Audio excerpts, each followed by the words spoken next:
Buenos días a todos. Mi nombre es Iván Sierra, médico pediatra, asesor científico de Virrey Solís. El día de hoy les vengo a hablar de la guía de práctica clínica para la identificación y el manejo clínico de la tosferina en pacientes menores de 18 años de edad sin compromiso inmunológico. Es una actualización a la guía de su primera edición del 2008, publicada en el año 2014. La guía fue realizada por el Centro Nacional de Investigación y Tecnologías en Salud, CINETS. Se trata de la guía número 43. Cualquier tipo de comentario, con mucho gusto, será atendido a través del correo electrónico institucional. Pueden encontrar por mi nombre en la intranet. Se trata de 19 recomendaciones. La guía incluye pacientes de 18 años o menos sin comorbilidades. La primera recomendación menciona sobre qué signos clínicos nos hacen pensar en un paciente con diagnóstico de tosferina, en los que se ha mencionado la tos paroxística, con cianosis, con estridor inspiratorio, emetizante, con apneas, y nos hace la pregunta si estos signos clínicos qué probabilidad tienen para realizar un diagnóstico clínico de tosferina. En este punto se sugiere tener en cuenta la presencia de la tos paroxística. Existen videos en las bases de datos, como en YouTube, en donde se encuentran pacientes pediátricos con tosferina. La tos paroxística es una tos muy típica. Voy a simularla de manera aquí anecdótica por unos 3-5 segundos, pero esa tos es la que dura más o menos unos 40 segundos, un minuto, que pues obviamente debido a la dificultad de la respiración, los pacientes presentan cianosis y posterior vómito. Entonces la tos sería más o menos así.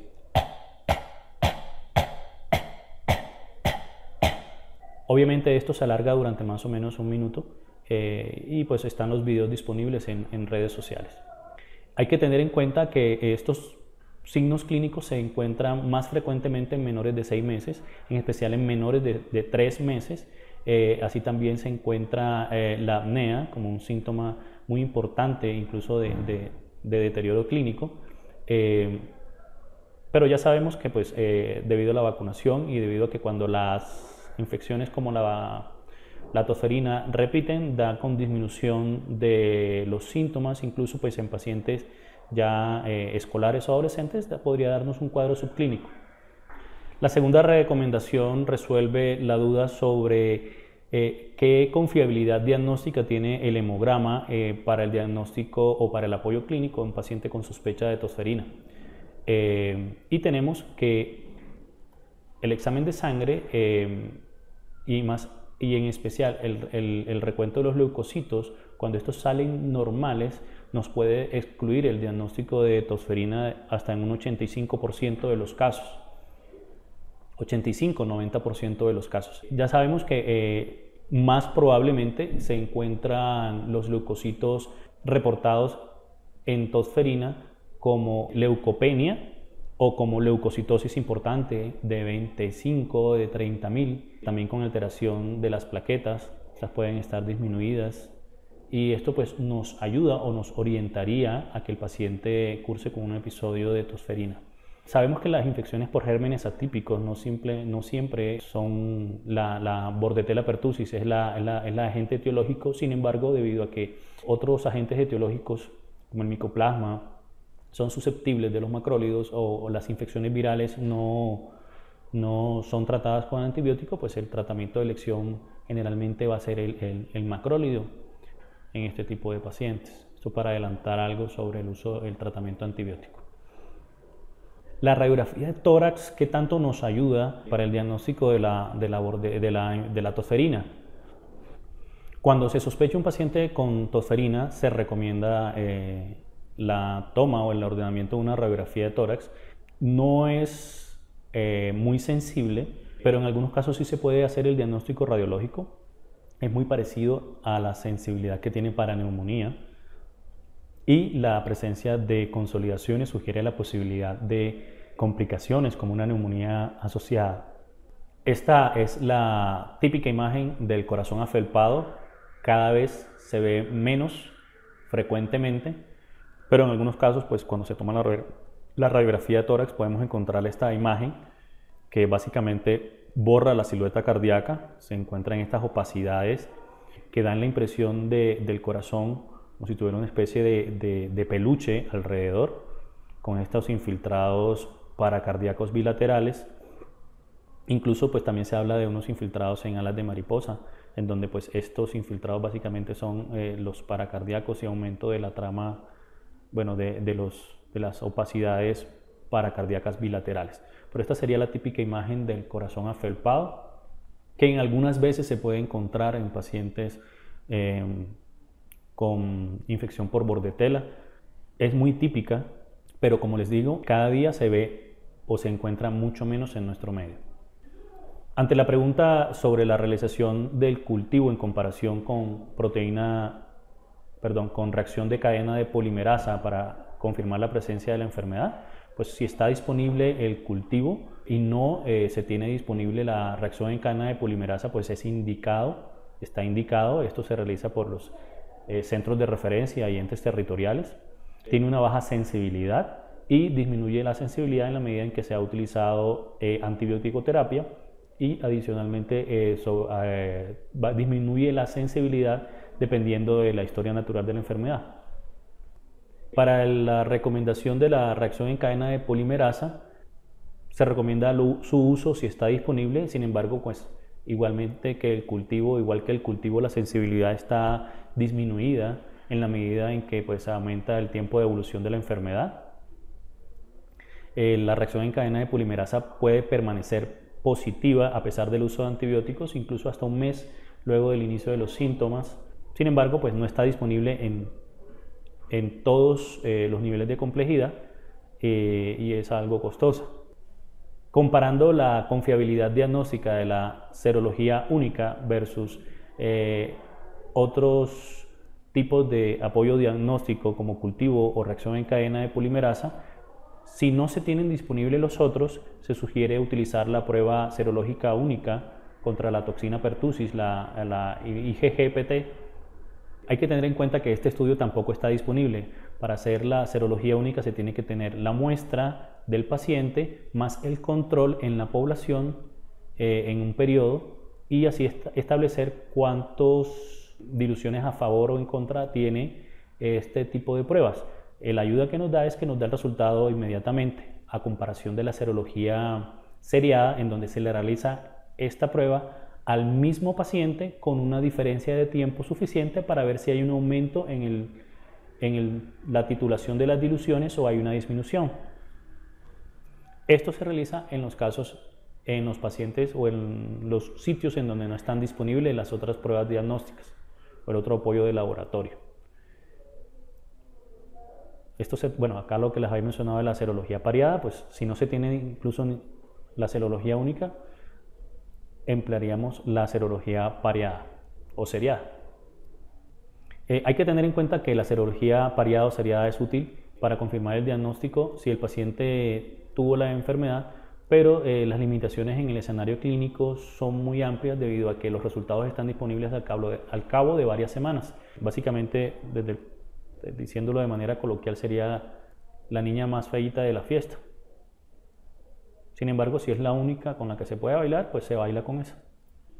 La inmunofluorescencia directa, en comparación con el resto de las pruebas, se ha encontrado que no se sugiere utilizarla, no está indicada, dado que pues carece de suficiente sensibilidad y no se encontró evidencia científica que mostrara ni a favor ni en contra, y esta recomendación está dada por estudios de expertos, recomendación de expertos.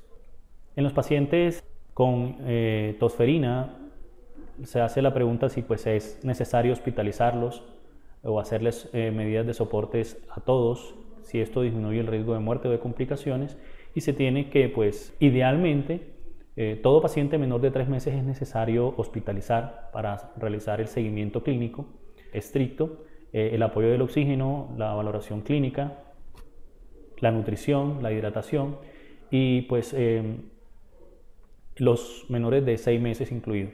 Ya pacientes por fuera de este grupo etario, depende de la clínica que se tenga y de las comorbilidades, nos harían tomar la decisión al facultativo o al clínico para hospitalizar o no un paciente por encima de los 6 meses. Pero pues principalmente los menores de 6 meses y muy en especial los menores de 3 meses, que lastimosamente son los que fallecen por esta enfermedad. Usar los antibióticos versus no utilizarlos, ¿cómo afecta esto la historia natural de la enfermedad? Se recomienda que el paciente ya con un diagnóstico o una sospecha de tosferina se inicie antibiótico. Incluso a pesar de que la enfermedad actual no nos disminuya de pronto la intensidad de los síntomas, sí nos puede disminuir el contagio de esta y también nos acorta el periodo de transmisibilidad. ¿Qué antibiótico utilizar en tosferina? Acitromicina, claritromicina, eritromicina, trimetoprim sulfa. Cuando se comparan estos, se da preferencia por los macrólidos. Hay que recordar que pues, la claritromicina intravenosa pues, tapa las venitas de los pacientes y es recomendable las unidosis en pacientes hospitalizados. Si el paciente tolera la vía oral, es mejor administrarla en unidosis por vía oral. Asimismo, la acitromicina. Ya la eritromicina tiene como segunda elección, hay que tener en cuenta que está contraindicada en los neonatos, aumenta el riesgo de hipertrofia pilórica, se prefiere el estolato, presenta mayores efectos gastrointestinales, pero también presenta una mayor eficacia clínica cuando pues, la única posibilidad que tenemos es la eritromicina. El trimetoprim se reserva para los casos en que por razones médicas no se pueden recibir los macrólidos. Sin embargo, también hay que tener en cuenta que está contraindicado el uso en pacientes menores de 3 meses. El uso de tratamiento de apoyo como antitusivos, mucolíticos, broncodilatadores, fenobarbital, que pues disminuiría los ataques de tos, esa tos en estacato, esa tos que produce los vómitos y que produce la apnea. El uso de esteroides, terapias respiratorias, nos ayuda, incluso tratamiento para el reflujo, inmunoglobulina intravenosa, nos ayudaría a disminuir las complicaciones, el riesgo de muerte, la probabilidad de ingreso a cuidados intensivos o una reducción en la intensidad y duración de la tos y pues básicamente no se recomienda administrar alguna intervención paralela para el manejo de los síntomas debido a que pues, no mejora ninguna de las variables que se han mencionado.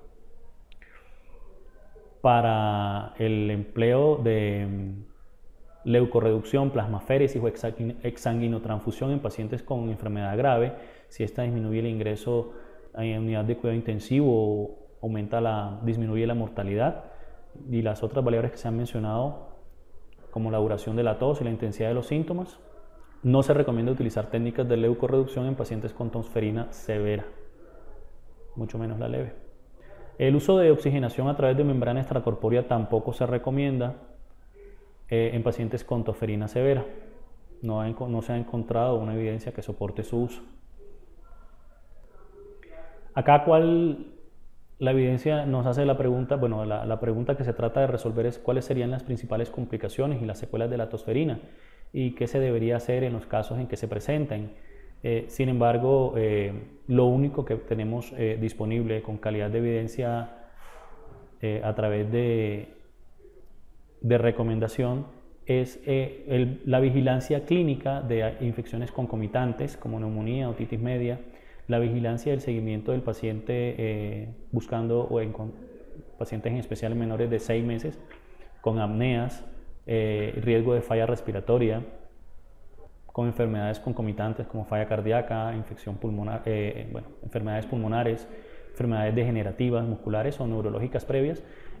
Lo único que podemos hacer es hacer el seguimiento clínico, del resto no hay ninguna otra estrategia que nos ayude con este tipo de pacientes. ¿Qué alternativas tenemos o qué recomendaciones debemos dar al paciente con enfermedad, con diagnóstico de tosferina? Básicamente el paciente se le tiene que dejar en casa con la incapacidad escolar, un aislamiento por gotas, un paciente hospitalizado, durante al menos 5 días de tratamiento. Se debe dejar en habitación individual el paciente hospitalizado. Hay que recomendar también que no reciba visitas en casa si ya se decidió el tratamiento ambulatorio al menos durante los primeros 5 días de tratamiento. El uso de antibióticos profilácticos a los contactos, ¿se debe o no se debe usar? Se sugiere la profilaxis de los antibióticos, profilaxis con antibióticos a los contactos domiciliarios y cercanos, independientemente de qué edad tengan y el estado de vacunación. Los medicamentos y la posología pues son las mismas utilizadas en el tratamiento y debe iniciarse dentro de las 3 primeras semanas del contacto. Hay que tener en cuenta las mujeres que están finalizando el embarazo, tendrían un alto riesgo de contagio al recién nacido más adelante. Recomendar la vacunación. Es importante tener en cuenta aquí el concepto de inmunidad de rebaño. Aunque la vacunación no disminuye la intensidad de los síntomas ni las complicaciones, esta sí corta el contagio de los casos y la propagación de la enfermedad dentro de la comunidad. Entonces, si los pacientes no han recibido refuerzos, cuarta dosis de vacuna, o no han recibido refuerzos en los últimos 5 años, se debe realizar la vacunación a los contactos. Realizar el aislamiento en la casa en comparación con no realizarlo. Todos los pacientes con contactos menores de 7 años con esquemas incompletos de vacunación se someterán a cuarentena. Deberán ser dejados en la casa, evitar las reuniones públicas, hasta que al menos no hayan recibido unos 5 días de tratamiento antibiótico o durante 3 semanas después de la exposición, si no han recibido antibiótico. Muchas gracias. Eso era todo el día de hoy. Espero y la presentación haya sido de su agrado. Cualquier duda o cualquier comentario, con mucho gusto será resuelto a través del correo electrónico institucional. Me encuentran como Iván Darío Sierra Manrique. Muchas gracias.